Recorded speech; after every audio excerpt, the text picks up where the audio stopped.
各位晚上好啊！我们今天非常非常荣幸邀请到我们这个佛教界非常有名望的高僧手达基堪布啊。这个手达基堪布在佛教上有非常深的造诣，访问过世界上很多国家，在国内，在我们北京，在北大、人大。很多地方也都讲过学哈，但是到师大的这是第一次，所以我们非常荣幸邀请到堪布来给我们做演讲。下面我们掌声欢迎。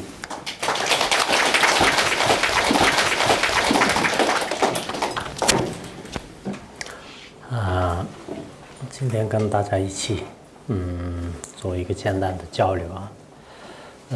也很高兴我第一次来这个北师大，今天呢，我想，跟一起，主要我们谈一下佛教的，人生教育，这个佛教的人生教育呢，说实话我也没有这么去思维，这个题目呢。刚才我路上在想，到底要讲什么啊？因为这个好像是学校这边定的吧。有时候，我们出去跟大家交流呢，是学校这边；有时候呢，我们自己身边就是提出一些，有这样的，那么我想今天。利用这个时间也简单跟大家，谈谈一些心得也，未尝不可。我首先想说，我们在座的，有些学生，最关键的是什么呢？我认为，不管在这个学校里面，或者是学校，毕业之后呢，所有的。学问的来源呢，就是自己的导师、自己的恩师，所以，不管是你到了什么样的地方，都永远的，记得住自己，传过知识的，智慧的源泉的这些导师们的恩德，刚才，这个谭教授我们，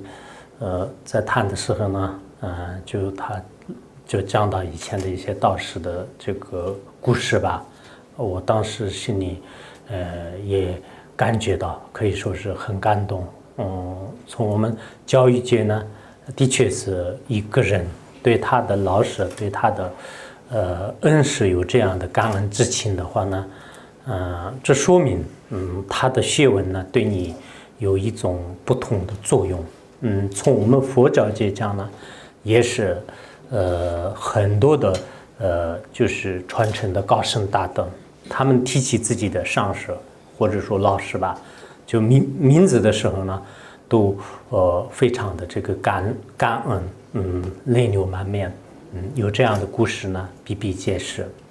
所以现在的这个社会呢，很多人把老师呢当做一个工具，自己学知识的一种机器一样的。在老师那里得了多少的知识，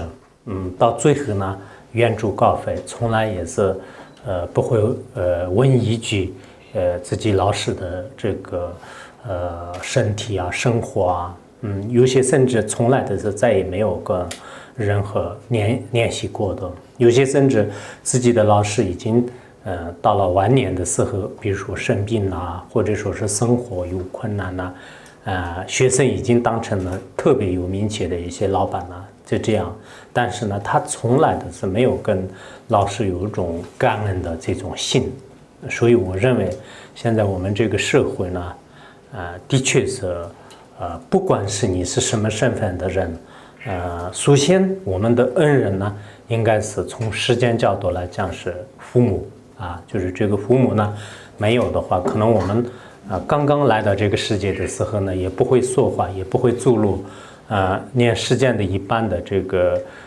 吃饭等等，就是这些行为也是没办法做的。可是依靠父母的长期的这样的教养呢，让我们就是最后变成这样的大人。所以呢，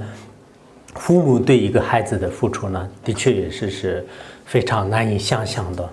这一点大家都是应该知道的。一般来讲是一个父母生了一个孩子之后啊，然后基本上是20-30年的时候，他的所有的青春、所有的人力、财力，全部都是付出在他的身上啊。甚至呢，有些人已经成家立业以后的话呢，都还在这个关心比如说我现在这个40多岁了，我的这个父亲已经早就去世了，我的母亲是80岁。80岁的话呢，他每天都是还在这个关心我。前一段时间我去香港，大概是7天呢，在7天当中都是他说是他每天都是就是打不通电话，就是一直想着我。所以我想天下的母亲、天下的父母都是这样的。不过儿女的话呢，也许可能不关心他。所以他们现在虽然是这样的，这种身体已经成了垂暮之际，但是呢，他还是用一种这样的这种爱心，或者说是一种关爱的心呢，还对自己的子女是非常非常的这个担着就是一直呢惦记着。所以我想呢，第一个我们应该报恩德也好，或者说是一直想着的呢，就是我们的这个父母每一个人呢要想一想，我们很多人因为你已经有了自己的各方面的能力以后的话呢，现在很多人对父母呢基本上是置之不理甚至呢，父母就是过得特别可怜的，连1个礼拜当中或者1个月的也不打电话，也不关心，甚至稍微有一些条件的人，请一些人就是基本上是做照料，然后呢自己去不管。这是我们想的确是一个忘恩负义的这个表现。因为我们现在的这个时代呢，人人都以借口就是以自己特别忙的这个借口呢，不关心就是自己应该照顾的就是各种这个就是老人父母等等等。所以呢，我们要想佛法也是就是要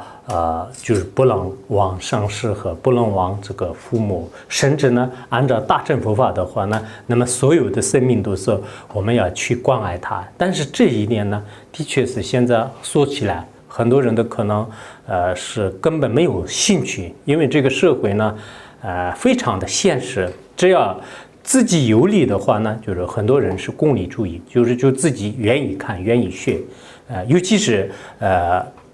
讲一些对你的这个商品的这个拥有或者说是一些消费价值的时候呢，人们都稍微重视。那么除了这个以外，真正的一些价值精神呢，就现在社会的人基本上是没有什么感觉了，就是漠不关心。更何况说是现在伦理道德或者宗教信仰的相关之理呢，更是嗤之以鼻在这样的社会当中呢，我想是首先每一个人科学再发达，社会再进步，那么我们有些这个大学生呢，他读的这个书再怎么样聪明的话呢，实际上我们的做人的基本方法和做人的基本行为呢，的确也是不能就是忘掉。如果忘了它的话呢，那我想确实我们在这个社会当中这个生存呢，没有很大的意义。我经常在想，现在很多大学生呢，的确是也不缺知识，也不缺技术，也不缺文凭，这一点都是应该，尤其是像高等学校的话呢，都是非常的这个充分圆满。可是我们缺的是什么呢？就是道德教育，就是这个信仰教育。那么道德教育方面的话呢，大家也应该这个清楚我们的很多的课本的话呢，那么所学的知识真正是用在社会上的呢，可能20%都没有。在学校里面学这个学那个，我并不是说是学校不好，也不是说是这个教材不好，但是的确是现在很多社会上要基本的这个为人处事、接人待物，尤其是在学校里面呢，实际上这是一个特别重要的一个训练的平台。那么从这里离开以后呢，必须要进入这个社会。那进入社会的时候，首先是你跟人与人之间如何这个交往，你对别人呢就是怎么样对待，对工作有什么样的态度等等诸如此类的很多事情呢。即使高等学校毕业出来，甚至有一些这个读研究生、读博士生，那么后来呢，就是到各个部门啊或者单位的时候呢，很多人都想象不到的事情呢，就是经常这个出现。为什么呢？就是我们学校里面呢，就是要这个做一个人格的教育。我们佛教的层面来讲呢，就是没有做好人的话呢，更何况说是这个做佛成佛都是更没有什么可说的。同样的道理，如果我们没有做好一个真正的这个人格的完善教育的话呢，那么我们当老师、当这个社会上的各个阶层的人呢，是相当困难的。因此我在经常想尤其是我们这个北师大的话呢，经常是跟这个全国性的这个教育有非常这个密切的这个关系我们这里的很多老师呢，就经常也是参加就是这个国家的编教材的这个工作和很多的这个会议。那么这个当中的话呢，我们现在的这个教材，尤其是我从小学到这个大学，就是包括博士生的很多的文章都就是全部翻过。读过，那这里面呢，相当一部分的知识呢，当然是非常珍贵的，这是毋庸置疑的。但是呢，也还要很多的这个增加就是有一些真正的这个人格教育方面的道理。我在想，这样的人格教育呢，其实对应该学生也好，对老师也好，非常有意义的。我这次去香港这个学校就是包括科大就是这几个，那么他们的有一些教育这个方式的话呢，也需要就是值得很多我们就是值得这个借鉴的。尤其他们的一些学校里面呢，不管是对佛教也好，其他宗教呢，有一些信仰的时候呢，他们都觉得这是一种这个非常这个可靠的就是因为他毕竟有一个信仰的话呢，他对善有善报、恶有恶报方面呢，不会乱来。至少也是他呢，就是应该他的这个心里呢，就是有一些约束。有一些约束，而且不管是这个人和部门的话呢，就是并没有就是特别的这种排斥。那这个原因呢，就是其实我们很多的这个教育的理念没有搞明白。如果我们教育的理念搞明白的话呢，有些人可能认为比如说我们今天说的是佛教的这个人生教育的话呢，那么佛教是不是我们的这个教育的理念方向有着这个南辕北辙就是会不会有个背道而驰的这种推想呢？就是绝对不会的。我自己呢也是对这个道理呢，就是也是思维过很长时间。我经常在想，比如说我们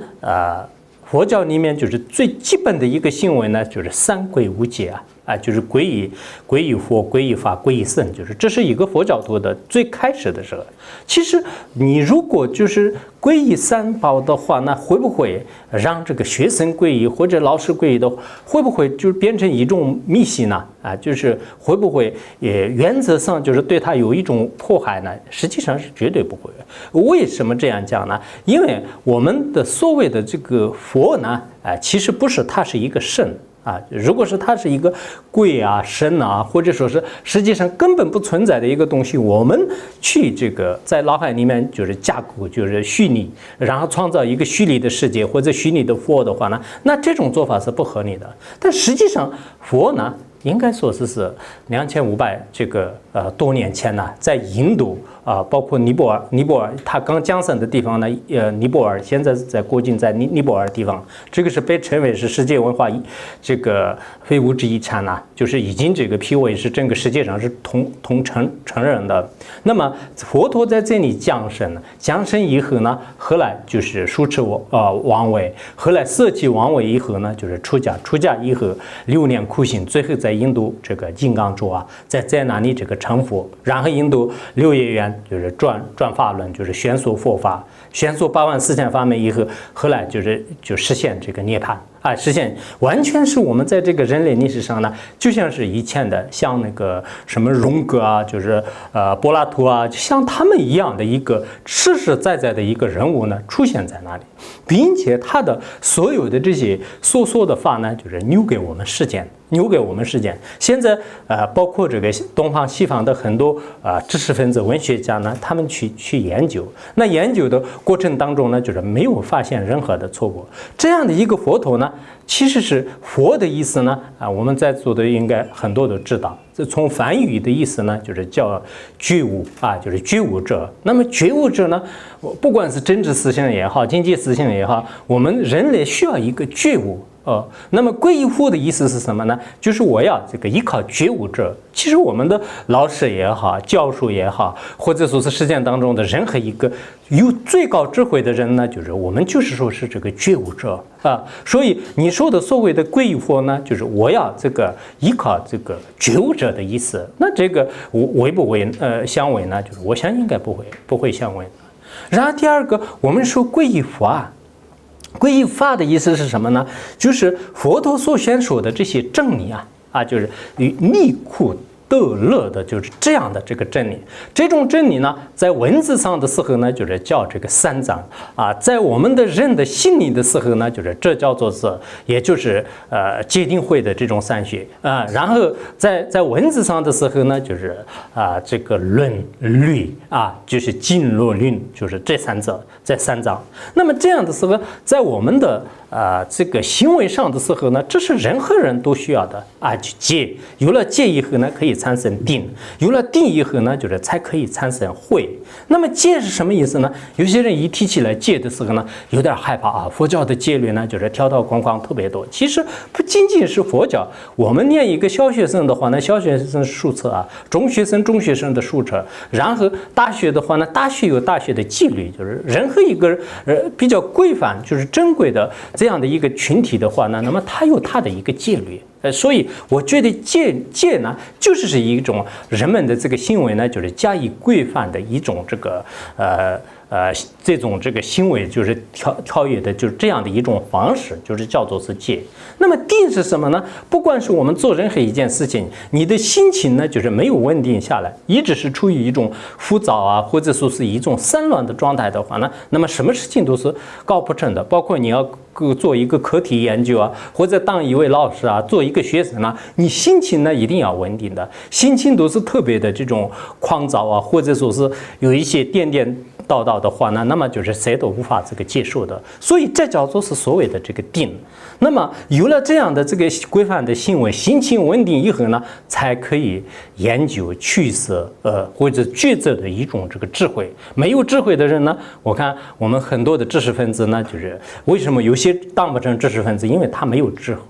慧。所以佛教的佛法的内容呢，就是全部都是戒定慧，或者说是我们这样的一个人类的这种进化的这个智慧就真理，也可以归根结底呢，我认为是所谓的这个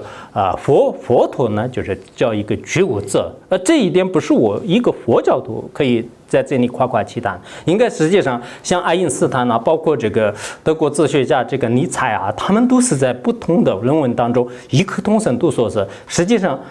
有一个真正的与这个科学呢，就是让这个同病协助，或者说是真正让回答科学问题的呢，就是这个佛教，就是佛陀，就是这是很多文字当中这个非常非常明显的。那么科学家他承认他是一种这个最高的这个觉悟者，或者说他的智慧呢能经得起科学的任何的这种这个推敲的话呢，我觉得是所谓的这个佛陀呢，并不是我们迷信当中所说的一种这个鬼神或者说是一些民间的一些这个说法呢，就是与这个相提并论就绝对是不能的。那么这样的话呢，就是皈依佛也可以说，皈依法也可以说法就是真理，佛就是觉悟者，法就是真理。那么圣是什么？皈依圣皈依圣呢，我们最什么说就是最顺真理者也就是说，佛陀的这个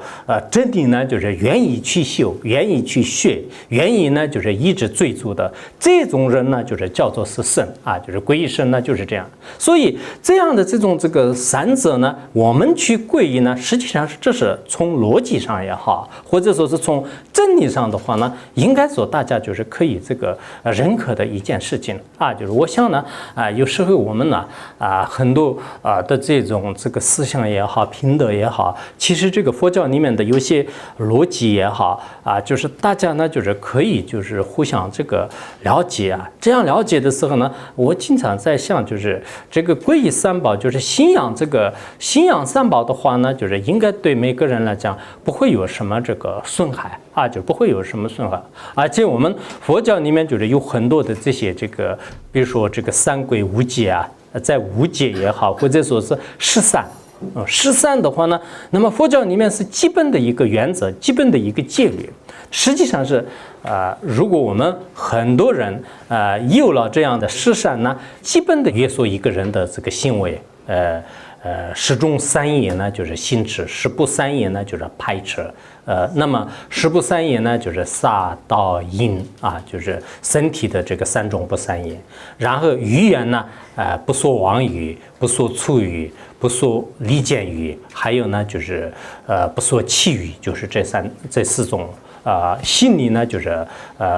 贪嗔，还有这个邪见就吃贪嗔痴，就是可以这么说。那这样的话，我们想一想，实践的一般的人呢，就是需不需要这些，能不能做这些呢？我经常在想，应该是不仅是佛教徒，就是最好是不违反这些，而且我们实践的人和领导、老师、学生呢，如果不犯这些呢，就是应该是最合格的人。比如说实践生，我们的一般的杀生呢，就是杀人为主的，就是五戒里面的杀生。那么杀人呢，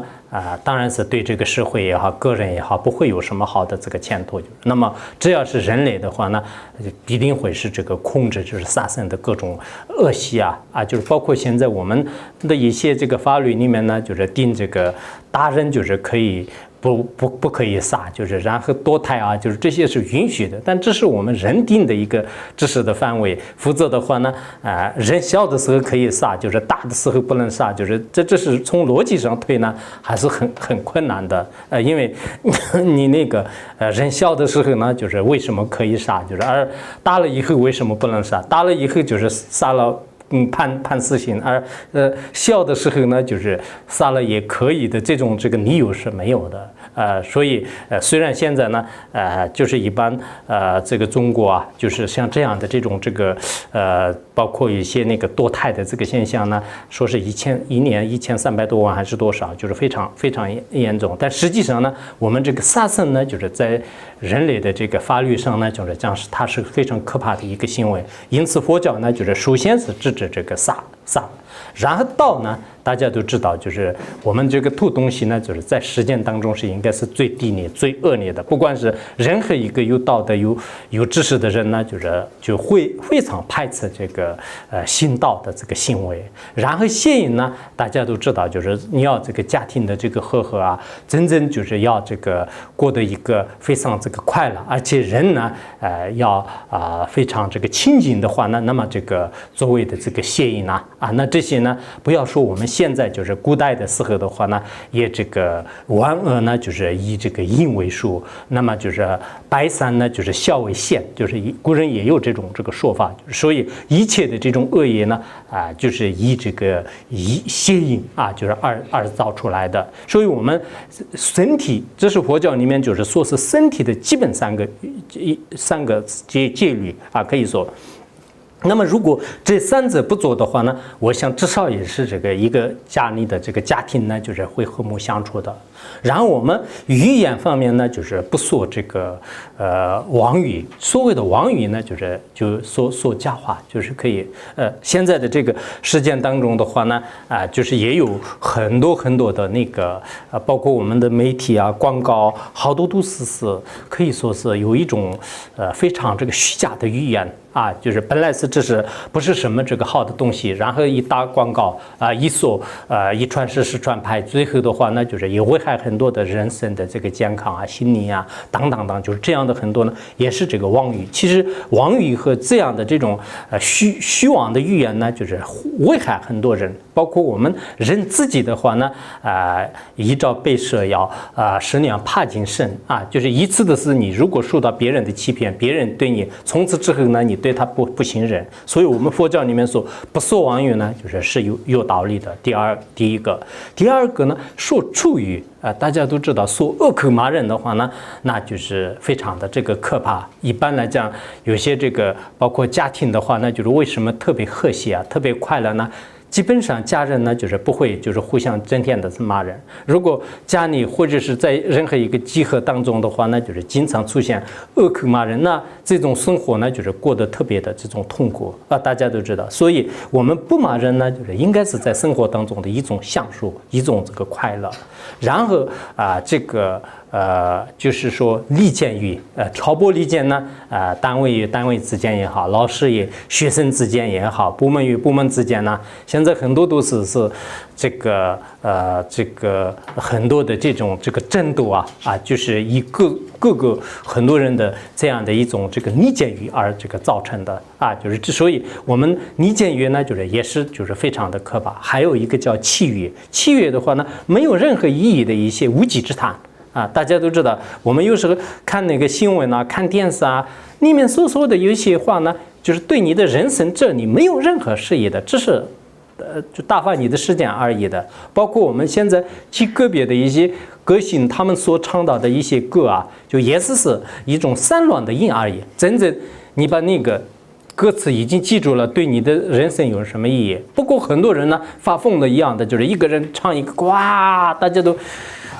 就开始这个往上去就是开始就拥挤就真正有一个智慧的人，你真正寻找为什么他们那么欢喜为什么他唱的那么好吗？或者他歌词那么好呢？也不一定。有时候的话呢，所以我们人类现在呢有一种相当于是一种迷嘴一样的，就是一个时代有不同的一种轰动。这个轰动的话呢，不需要很有深深的一些理由，就是只不过是人们的这种心态呢，就是稍微就是碰上一点刺激的时候呢，你马上就是认可，马上就是开始这个宣扬，就是有这样的。所以我刚才所讲到的，我们佛教里面的这样10种这个语言的4种不善业呢，就是也是这样，大家好好的这个分析一下就这样。然后最后心里呢，就是嗔心、贪心。嗔心大家都知道，就是心里面产生嗔恨心的话呢，那么心就是一产生嗔恨以后，就是所有的这些以前的功德以前的贡献呢，就全部都摧毁。我们都知道，我们佛教里面有一个，如果一个出家人他的这个经常发脾气、生嗔恨心的话呢，那这个出家人是不会是好的。那么老师也好，学生也好，一个人经常就是生气，经常这样的话呢，虽然他在其他方面的功德非常圆满，但是因为这一点的话呢，就是他的贡献呢也会折扣的就折扣的。所以嗔恨心呢一方面就是从佛教当中讲，就是一刹那的嗔恨心也是摧毁就是很多戒的功德就是这个功德。但我们不说，世间人也是，首先看见一个人的脾气不好的时候呢，大家都特别害怕他，就是甚至跟他说话的是不敢说就是经常是看到他的人是不是今天就不高兴了，不高兴干脆不给他讲，就是又会这样的情况。这是嗔恨心。然后第二个是贪心就是贪心呢，大家都知道，有些是贪财物，有些是贪这个金钱，有些是贪这个世间的就是各种各样不应该就是贪的这样的。那么因为现在我们这个社会呢，就是特别贪就是贪地位，贪这个名声就是所有的这些都是就想自己就是得到。所以现在我们这个社会呢，不像跟过去一样的，就是有很多经济上的匮乏，就是这些是基本上除了极个别的偏僻地区的农村以外的是没有。但是人们有没有满足感呢？的确是比以前就是满足感没有。为什么呢？因为现在很多人的总觉得是就是我要买一个房子，买个车，买个什么什么多少多少。如果有了就是车啊、房子啊，就是也不行，要2个，要2个也不行，要3个。可能中国有了也不行，加拿大买1个，加拿大有了也不行，可能澳洲也买1个。所以我们的贪心呢，就是始终都是填不满的，就是非常可怕的，就是这是一种贪心。然后呢，最后有一个叫这个谢见，就是这个谢见呢，就是对这个真理呢，就是有一种排斥或者是偏见。也就是说，本来是三有三宝，恶有恶报的这个因果规律呢，就是这是一个非常正确的这种理念。可是我们呢，就是不相信它啊。本来是上有天堂，下有地狱呢，其实是它是一个非常深深的道理啊。我最近看到很多西方的一些科学家的他们对这个天堂地狱和他们对前世来世的很多的关联。可是呢，我们现在因为种种的原因呢，很多人对这样的这种，包括对自己的前世后世的话呢，就是都很多人的，有些是在怀疑当中，有些人在根本不承认排斥当中，有些人呢半信半疑有些人呢就虽然有点相信，就大概可能是我们这叫做是一种合理的怀疑，稍微可能会有的，但是呢你不关心，所以这种这个见解呢就叫做是邪见啊。这种邪见呢现在就是蔓延于这个世界，这是非常可怕的。我都有时候跟很多老师啊，就是还有跟这个学生呢，就是在沟通的过程当中也有学到很多知识，就是确实在人生真理上面呢就是远远超过我们这些出家人。很多老师和学生呢，对这个现在的这个社会的这个关系呢，还要对这个自然科学和社会科学的理解啊，在这些方面的话呢，我们就是也在他们那儿这个学到很多。但是在某些上面的话呢，我内心当中就是有一些这个非常这个遗憾的一种信心呢，就是油然而生。为什么呢？因为人类冥冥的具足，这个绝对是有这个前世后世的存在，但是很多人呢就是不相信。有些人呢，包括我们极个别的佛教徒，但是他们也是可能口头上不会说是前世后世不存在，但是他们的所作所为的话呢，基本上除了这个现实生活以外的话呢，对来世考虑的人呢，就可以说是凤毛麟角啊，就是极其的稀少啊。看到这一点的时候呢，有时候觉得是人类呢，到底是真的是有智慧呢，就是还是没有智慧啊？因为我们对未来的这样的这个漫长的岁月呢，不做一点的这个准备啊，这是眼前的几十年的这个事情呢，一直忙忙碌碌，一直呢追逐这一点的话呢，觉得是非常非常的这个可惜啊。所以说呢，我们有时候呢，人们呢就是特别的，就是盲目的这个追求今世的一些快乐金钱、名声呢。那这样的话呢，当然是这也是生活的一个趋势。很多人说是这是没办法，就是必须需要。但是呢，我们更需要的一种这个来世，就是到底是怎么办？当然有一部分呢，对这个我们的道德也好，对这个信仰也好，这方面的是关心。但是关心的话呢，也是停留在一种这个研究的这个层面上。真正去修行的话呢，恐怕是也是没有的。尤其是现在很多科学家，他们的一些这个文学家呢，他们对佛教的信仰啊，佛教的三有三宝、恶有恶报的道理他们是承认的，但他们光是承认还不行，他们是不修的。可以说，比如说像爱因斯坦的话呢，他应该从他的很多文章里面看出来，就是他对这个佛教的这种空性观呐在这方面呢，就是绝对会是认可的就绝对会认可的。因为他这样的这个认可，为什么是我们的佛教呢？就是跟这个科学的现在，尤其是量子力学方面的话呢，的确也是可以跟得上就是其他我自己在上，虽然我研究的不是很透彻的，但是呢，我对其他的宗教的一些课题的话呢，我也去就是多多少少做了一些了解。但这样的时候呢，我想比如说我们简单讲就是像那个量子力学里面的就是一些抉择这个空性很多物理学家就是到抉择对最后呢，他们得出来的结论是非常这个惊人的。因为一切的这个万事万物的话呢，到了最后的时候呢，除了一种所谓的能量以外的话呢，就没有。我前一段时间在香港，我跟有一些人呐，他们问这个色不异空，空不异色的道理，就是有点不好懂着。后来我有时候跟他们说用那个物理学的一个叫这个比如说这个分子啊、夸克啊，就是用这样来这个比喻。我想在座的人可能也在这方面就是钻研过吧。我们在中学的时候都学过。我们一般一切万事万物的法就是觉知啊，就是从分子到这个原子，最后呢就是夸克。后来科学家所发现的什么亚夸克啊，但最后呢就是所谓的最细微的一种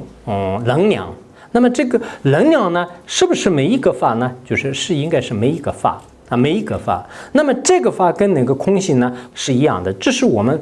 可以这么说，就是这个作者呢，实际上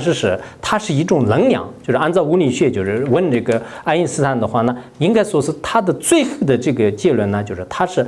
因为得不到，就是他所有的法慢慢剖析，就是最后呢，就是只剩下一个能量啊，就是如果这个能量的话呢，那么是不是作者呢？就是他认为是。那这样的话呢，那么除了能量以外，就是有没有作者呢？没有啊。就是那么作者是不是能量呢？是能量。那这个时候呢，我们很多人心经里面的色不异空，空不异色呢，就是他不知道。那这样的话呢，色不异能量，能量不异色啊，就是可以我们这么说，也可以说这个作者呢，就是不异色即是空，也就是说这个作者呢，就是即是能量。能量呢，就是即是作者；能量呢，就是不以这个作者；作者呢，就是不以能量。那这样的一种推理的话呢，这是物理学家就是我觉得是应该可以这个承认的。如果承认的话呢，你们想一想啊，就是佛陀的这个2500多年的这样的这种智慧，或者是空观的这个物理学的思想呢，在后来的20世纪的时候，人们就是认为这是一个惊人的发现。就惊人的发现。那这样的时候呢，我们想一想啊，就是在座的很多这个智者啊，以前都是在这方面就是有着非常这个细致的这个考虑啊。我这样的话呢，那么我们应该就是可以说啊，就是佛陀的这种智慧呢，的确是非常这个超胜的。这并不是因为我是这个学佛的，我是皈依佛的，所以你们有些是佛教徒，有些非佛教徒。但是这个不要紧的，我们并不是在这里是佛教徒和佛教徒之间的。在这样的这个智慧呢，就是如今人类历史上呢，就是到底是就是大家就是可不可以认可啊？那么他所说的这些真理呢，就是可以说是就是周边就是我们的一切的这个知识啊，包括这个天文学啊，然后医学啊，以及呢就是世间的各种各样的这个学科，可以说是包罗万象的这个所有的学科当中的话，都可以包括。而且佛陀所讲到的这样的空性呢，千万不能我们理解为是一个单单的一个空啊，就像这个碗里面就是没有什么东西，这叫做空。那这是空性的道理呢，就是没有就是动到的，它有它的一种不可思议的这个现象，但是这个我们就可以称为是缘起空啊。比如说我们数学里面的这个力呢，数学里面的力呢，你千万不能就认为是它是什么都不存在的东西。如果你认为它是什么都不存在的东西的话呢，那么任何一个数字呢，你用力来称的话呢，就是最后就变成就是无踪无影啊。如果你任何一个数字是光是加上一个零或者减减一个零的话呢，都没有。那这样的话呢，为什么是同样是零的话，它起到的作用都是不相同的。你一后面加3个零的话呢，变成了1000呢。那你光是如果是它什么作用都是没有的话呢，那你一个零不起任何作用，2个、3个、4个加4个零的时候变成1万个，为什么？这就是我们数学当中的一种奥秘。但是这个空性呢，就是也有同样的这样的一种这个推理方法。那这些时候呢，我们就知道在佛教呢，就是关于在这个空性方面也好，或者是在人道方面的话呢，的确也是有很深的这个道理啊，就是让我们可以这个学。其实有时候呢，现在的这个学校也好，很多年轻人青少年的话，我觉得在佛教的就是基本的有些道理懂到的话话呢，可能对他的人生啊，你不说来世，就仅仅是人生当中呢，就是也有很多的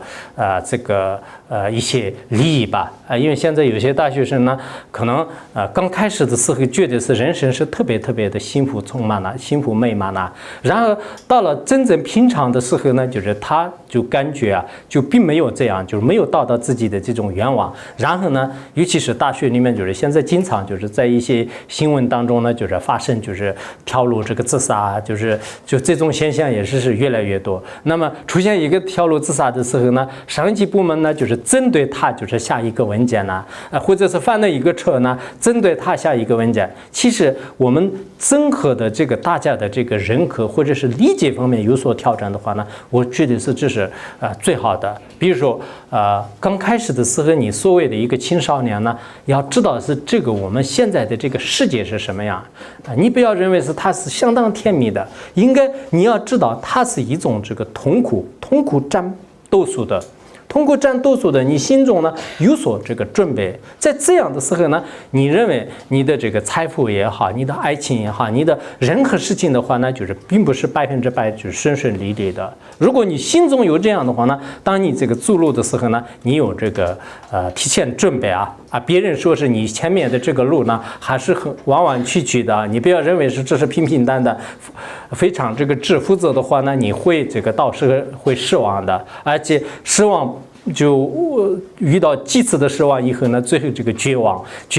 以后的话呢，就是会选择这个自杀就原来一些哲学家也说了，就是所谓的自杀的话呢，一个人的存活的绝望呢，就是远远超过死亡的恐怖的时候呢，你选择自杀，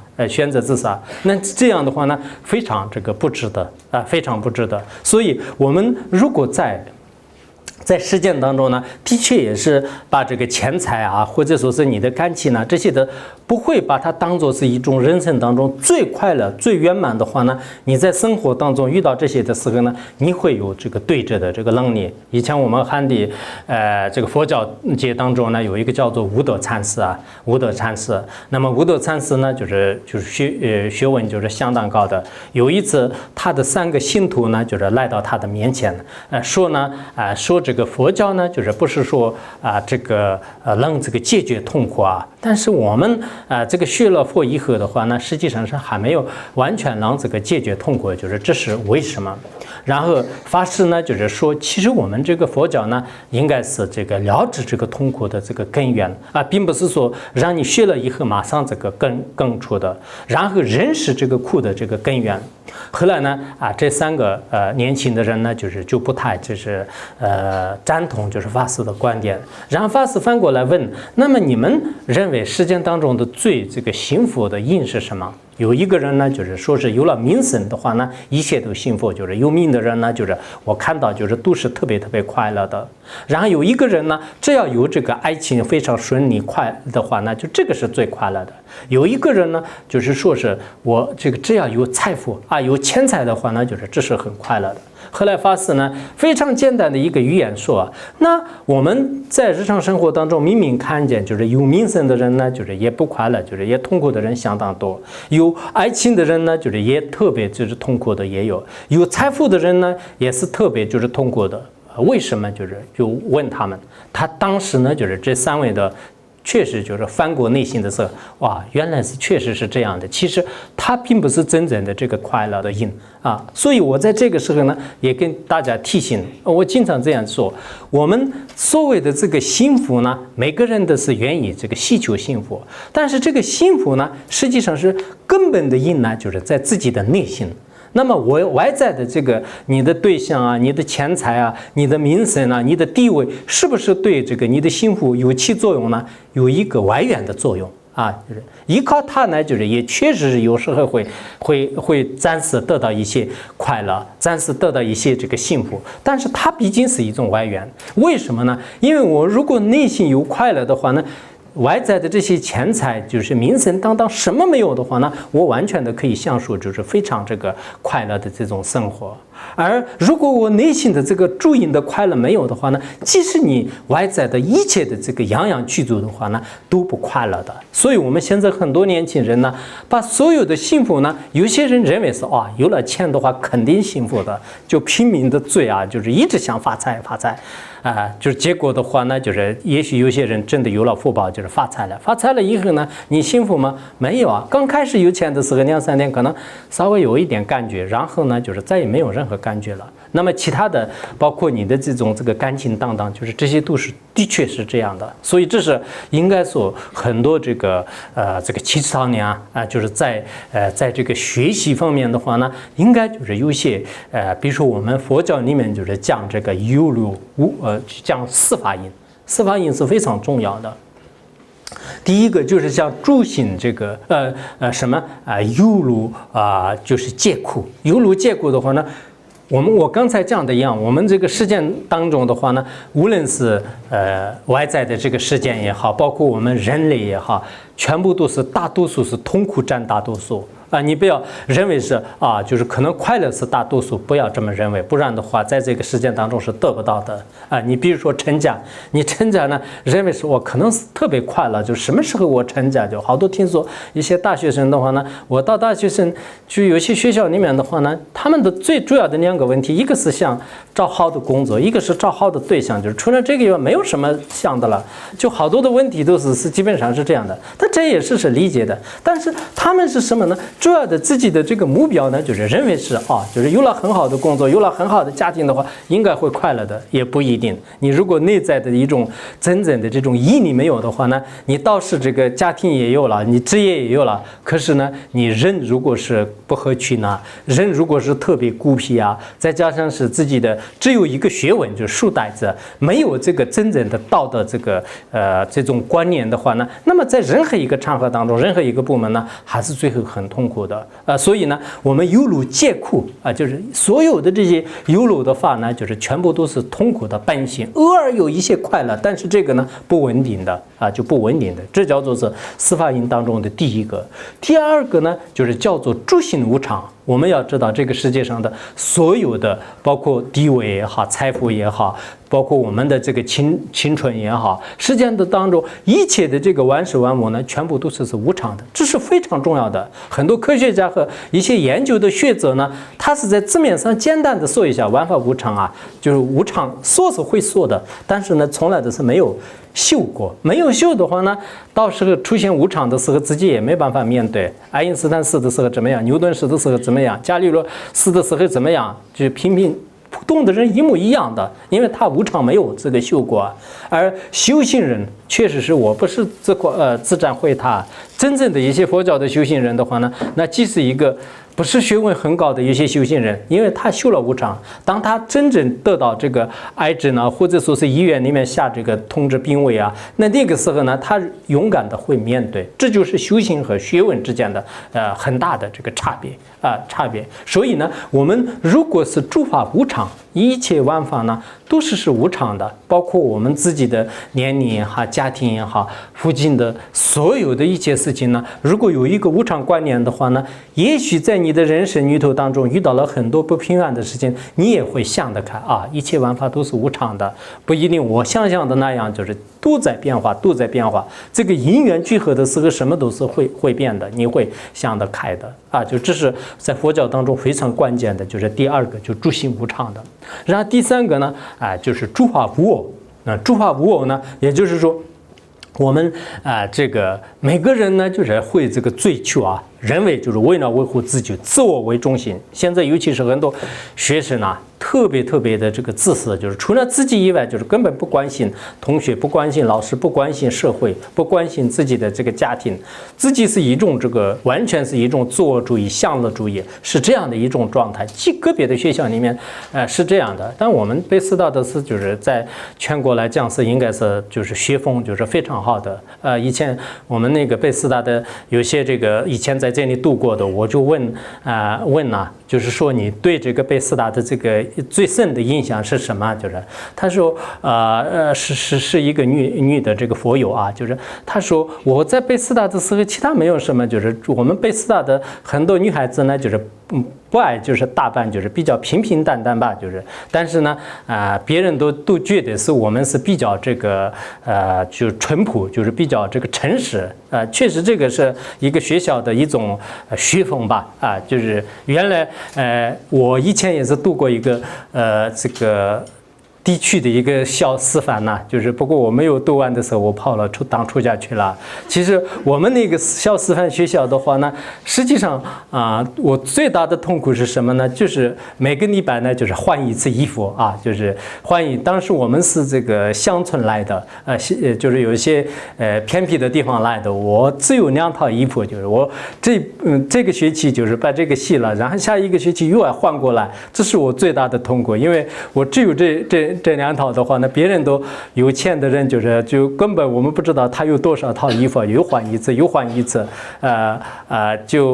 所以我自己呢就是有一些印象啊。当时有很多的，包括我刚来的时候呢，我们的这个老师呢开一个班会课，我当时韩语也说的特别的不好，就是那个老师呢就是点每一个同学，就是让我们说一些，然后我坐在这个中间，就是然后让我说话，我说的时候呢，我认为是我用这个我的普通话说了，后来呢，我们的老师就是说是你最好你们的母语的藏语不要说，你用韩语来给我说。老师是也许可能比较讽刺的语言，就是但是呢，的确也是我因为我们在小学里面基本上没有遇到过一个汉族的普通话老师，在中学里面遇到过一些，但是我们学的特别不好，就是天天都玩，就是没有学。到了师范的时候呢，就特别这个。包括当时我们的有一些同学都是在说就是我的这个印象呢，就是在我这个衣服上面就是钉的有那个什么那个布丁啊，就所以这个是他们就是印象当中是最深的。有些同学呢就看不起我，就经常就是说我就是我自己还是印象是比较深的。除了这个以外呢，我想那个这个很多的这种印象就现在的是没有的。但是我想你们在这里的话呢，就是可能跟这个条件也好，学问也好，就是在像我们那样的地方比较起来的话呢，应该是天壤之别。但是很多对这个真理的这个需求我想很多人对那个学问的这种这个追求呢，就是应该是蛮高的，就是根本不像我们就是那些地方一样的。所以，就今天呢，就是说我们本身呢，是这个佛教当中，就是无我的这个观念是非常的这个重要就是无我的观念当然，无我的观念呢，就比较这个深呢，就是要讲到的时候呢，那有些人可能会问我没有的话呢，就是怎么下地狱就怎么会上殿堂？这是非常简单的事情。我们要抉择，就是刚才我们不是说了吧？我们说这个桌子就是这个能量就是桌子你不能是那如果是这个桌子是能量的话呢，就是那能量上怎么会可以放那个杯子就是那你不能就是跑到就是本相上去这个给我说就是所以我们空性的话呢，就是在生意当中，在诸法的实相当中是空的，而在现象当中是绝对不会空的。物理学也是这样的，它的现象上的话呢，就是这个瓶子是应该整体存在的，它不会说是这是分子，这是原子，这是核子就是不会这样的。所以佛教当中呢，就是我们在人和当中，哪些地方是空，哪些地方是不空，就是这个一定要分清楚。那这样的话，你觉知最后玩法的时候呢，所谓的这个我就是空的。你真正通到了我是空的这样的境界的时候呢，这叫做是涅槃，就是最后呢就彻底的这种快乐。这种快乐呢，并不是我们现在买了一栋房子我好快乐就是然后在第一天就是可能在那个新房子里面你滚来滚去就是睡的我有房子，过了2-3天以后没有感觉了。你买了一个好车的时候刚开始我就特别快乐第二天也没有什么感觉。诸法有漏的这种，你包括就是在一个宾馆里面住的话，那就刚进去的时候好舒适过了一会儿就没有感觉了。世间的所有的有漏法，包括你对这个世间的这个你的这个朋友就其他的这种感觉也是这样的。刚开始呢，就是这个人呢，就是可能永远都是一种这个我最这个欢喜的、最快乐的一种这个因缘。到了这个最后的话呢，就是不单是就是得不到任何的快乐，还要增加就是许许多多的痛苦。就是最后呢，就认为是就是严重自定，就是也有这种情况。所以我经常在想啊，我们现在的这个社会教育当中呢，当然就是你也不是完全的佛教徒，也不是完全的出家人，但是很多青少年呢，如果真的是佛教方面的一些道理啊，就是以其他的方式来让他们理解，你不用讲什么佛教，也不用讲什么你要这个信仰，你要皈依啊，就这些是我们在学校里面的不用讲。但是我们在学校里面呢，应该用一种真理的这个正面了解。这是非常的这个需要。如果我们任何一个真理呢，就是你不承认它，而且呢排斥它的话呢，那这是一个真正的这个不是一个是一个唯物主义也好，或者是说我们的辩证思想就是绝对是就是不能就是成立的辩证思想是不能这个成立的。因此呢我们在座的很多就是包括这个。一些这个学生以后在这个培养学生也好，现在这个对社会的关心上面呢，很多人只顾自己不顾这个身边的人。因此我们实践当中呢，也是发生就是许许多多的一些包括这个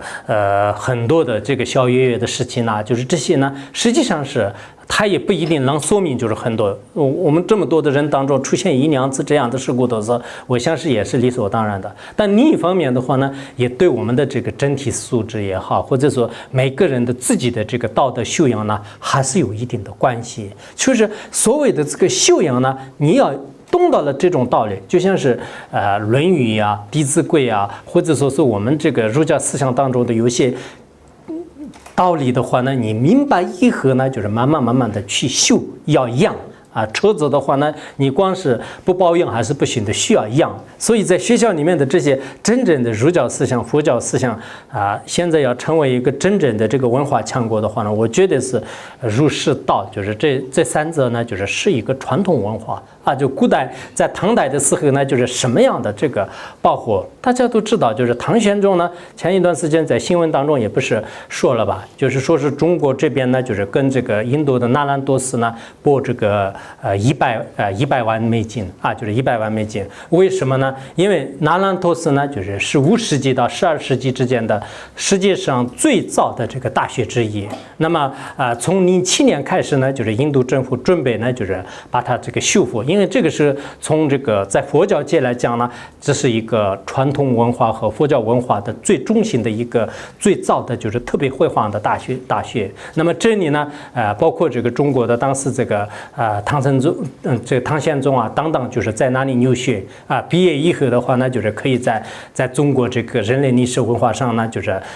留下了就是不可磨灭的这样的这个贡献那么印度呢，就是现在准备就是建那个那